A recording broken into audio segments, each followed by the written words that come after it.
বিশেষকৈ SSA পৰা এটা নিৰ্দেশনা আহিছিলে আৰু সেই নিৰ্দেশনা মৰ্মে আমাৰ বাক্সা জিলাৰ অন্তৰ্গত যিমানবিলাক বিদ্যালয় আছে হেডবিলাকক লিডাৰশ্বিপ ট্ৰেইনিং দিয়াৰ কাৰণে মাষ্টাৰ ট্ৰেইনাৰ কেইজনমানক আমাৰ প্ৰিপেয়াৰ কৰি দিছিলে আৰু তেখেতসকলে আমাৰ 5টা ভেনুত তাৰমানে 5টা মানে 6দিনীয়া কাৰ্যসূচী ইতিমধ্যে আজি লাষ্ট দিন হৈছে আৰু প্ৰত্যেক দিন 9টাৰ পৰা ষ্টাৰ্ট হৈছে আৰু তাৰ মাজতে ব্ৰেক দিয়াৰ পিছত আমি 4টা 5টালৈকে সময়ত আমি ফিনিচিং কৰোঁ আৰু এইখিনিতে আমাক সুন্দৰভাৱে এখন বিদ্যালয় পৰিচালনা কৰিবলৈ হ'লে আমাক কি গুণৰ দৰকাৰ বা কি গুণৰ প্ৰয়োজন এই আটাইখিনি কথা তেখেতসকলে আমাক ধুনীয়াকৈ দিছে কাৰণ লিডাৰশ্বিপ হ'বলৈ হ'লে বা লিডাৰশ্বিপ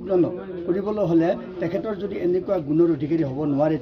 তেতিয়াহ'লে হয়তো বিদ্যালয়খন আগবঢ়াই নিয়াত অসুবিধা হ'ব আৰু এই ক্ষেত্ৰত আমি এই 6 দিনত যিখিনি পাইছোঁ আৰু ইতিমধ্যে আমি যিখিনি কৰি আছোঁ তাতকৈ ইয়াত আৰু কিছু সংযোগ কৰাৰ কাৰণে আমাৰ বিদ্যালয়বিলাকত সুবিধা এটা পাইছোঁ আগত হয়তো আমি এটা অতীতৰ যি পৰম্পৰা আছিলে ট্ৰেডিশ্যন হিচাপে আমি কৰিছিলোঁ কিন্তু এতিয়া দেখিছোঁ NEP আহিছে 2020 এইটোৰ লগত সংগতি ৰাখি আমাৰ এতিয়া এডুকেশ্যন চিষ্টেমটো চেঞ্জ হৈ গৈছে আৰু সেই চিষ্টেম চেঞ্জ হোৱাৰ কিছুমান পদ্ধতি আমাক এখেতসকলে দিছে আৰু নিজকে সাহসী আৰু নিজকে স্কিল কেনেকৈ বঢ়াব পাৰি এনেকুৱা কথাবিলাক আমাক ধুনীয়াকৈ তেখেতসকলে দিছে আৰু আমি এই ক্ষেত্ৰত আমি বাক্সা জিলা একাডেমিক কাউন্সিলেও এখেতসকলৰ লগত হাত জানিছোঁ আৰু এই 6দিনীয়া কাৰ্যসূচীত তেখেতসকলৰ যিটো এৰেঞ্জমেণ্ট বৰ সুন্দৰ হৈছে আৰু ৰুমত ধুনীয়া ব্যৱস্থা কল্পনা কৰি দিছে আৰু খোৱা লোৱাৰ চাহকে হওক বা ভাত পানী ধুনীয়াকৈ খুৱাইছে আৰু কোনো এগৰাকী টিচাৰে অসুবিধা পোৱা নাই আৰু সেইকাৰণে তেখেতসকলে নিজৰ মন্তব্যত বা নিজৰ ৰিপৰ্টবিলাকত এইখিনি যে খুব ভালদৰে পাইছে এইখিনি কথা তেখেতসকলে মানে প্ৰকাশ কৰিছে আৰু যাৰ নিজা যি নলেজ আছে বা যি স্কিল আছে এইবিলাক কিন্তু তেখেতসকলে পাৰফৰ্মেঞ্চ হিচাপে কৰিছে কোনোবাই ৰোল প্লে কৰিছে কোনোবাই ধৰক কিবা গীত মাত কৰিছে বা কোনোবাই ধুনীয়া ধেমেলীয়া বা নাটক বা তেনেকুৱা মানে কবিতা বা সাহিত্যৰ ক্ষেত্ৰতো নিজৰ কিছু দক্ষতা তেখেতসকলে প্ৰদৰ্শন কৰিছে আৰু এইখিনিতে আমাৰ কিছু কথা কি কৰিছে আমাৰ মাষ্টাৰ ট্ৰেইনাৰসকলে সংযোজন ঘটাইছে যাৰ কাৰণে আমাৰ বিদ্যালয়বিলাকক আগবঢ়াই নিয়াত বা আমাৰ যিটো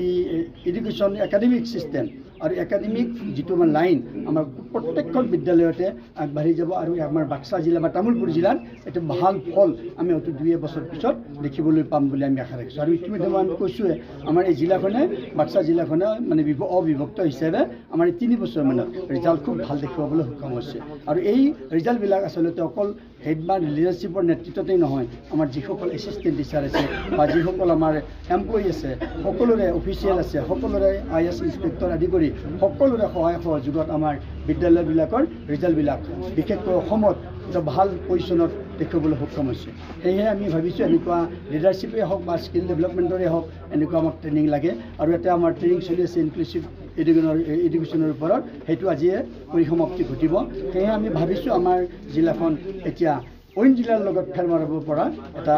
পৰ্যায়ত উঠিছেগৈ এইখিনিয়ে মই হাইস্কুলত আমাৰ লিডাৰশ্বিপৰ আজি 6দিনীয়া প্ৰগ্ৰেমৰ আজি অন্তিম দিন আৰু এই যিটো আমাৰ প্ৰশিক্ষণ 6দিনীয়া প্ৰশিক্ষণ আমি ইয়াত ভালেমান কাৰ্যসূচী আমি ৰূপায়ণ কৰিলোঁ আৰু যিবিলাক স্কুলৰ মুৰব্বী স্কুল হেড তেওঁলোকক লৈ আমি আমাৰ শৈক্ষিক প্ৰশাসনিক বহুত কথা আদান প্ৰদান কৰিলোঁ যিখিনিয়ে এগৰাকী স্কুল মুৰব্বীক বিদ্যালয় পৰিচালনাত সহায় কৰিব আৰু এনেবোৰ কথা আমি ব্যৱহাৰিকভাৱে বিচাৰ কৰি চাইছোঁ যাতে স্কুল হেডে স্কুলৰ মুৰব্বীয়ে স্কুলত গৈ এইবোৰ ৰূপায়ণ কৰিব পাৰে আৰু একেৰাহে 6 দিনে নহয় এটা দীঘলীয়া কাৰ্যক্ৰম ইয়াৰ পিছত 10 দিন আমি তেওঁলোকৰ এই কাৰ্যবিধি আমি যিখিনি আমি কাৰ্যভাৰ দায়িত্ব অৰ্পণ কৰিছোঁ সেইখিনিক আমি আকৌ মনিটৰ কৰিম সেইবিলাক চাম যাতে শৈক্ষিক অৰ্থত সঁচা অৰ্থত সেইখিনি সফল হ'ব পাৰে আৰু এই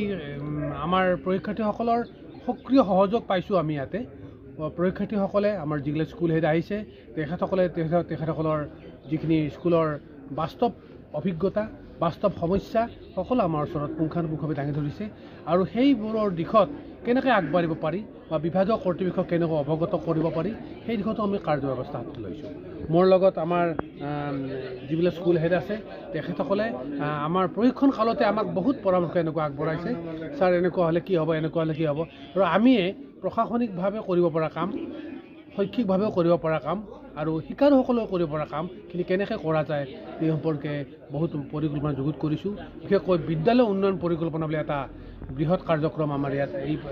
প্ৰশিক্ষণ কাৰ্যসূচীত আছে আৰু এই কাৰ্যসূচীৰ জৰিয়তে আমি আশা কৰিছোঁ এখন স্কুলখনে এটা মডেল এটা আইডিয়েল এটা ষ্টেট পাব আৰু এটা উপযুক্ত শৈক্ষিক পৰিকল্পনা প্ৰস্তুত কৰি বিদ্যালয় হয়তো ৰূপায়ণ কৰি বিদ্যালয়ৰ উন্নয়নৰ দিশ ত্বৰান্বিত কৰিব। আমি আশা ৰাখিছোঁ এই এনেকুৱা প্ৰশিক্ষণে হয়তো আমাৰ স্কুল হেডবিলাকক এটা নতুন চিন্তাৰ বাট মুকলি কৰিব আৰু তেওঁলোকৰ যি দায়িত্ব যিটো কাৰ্য ব্যৱস্থা সেইটো চম্ভালিবলৈ তেওঁলোকৰ বহুত সহজ হ'ব। এইখিনি বিদ্যালয় প্ৰধানসকলে ইয়াতে আমি প্ৰশিক্ষণ লৈছোঁ, গতিকে আমি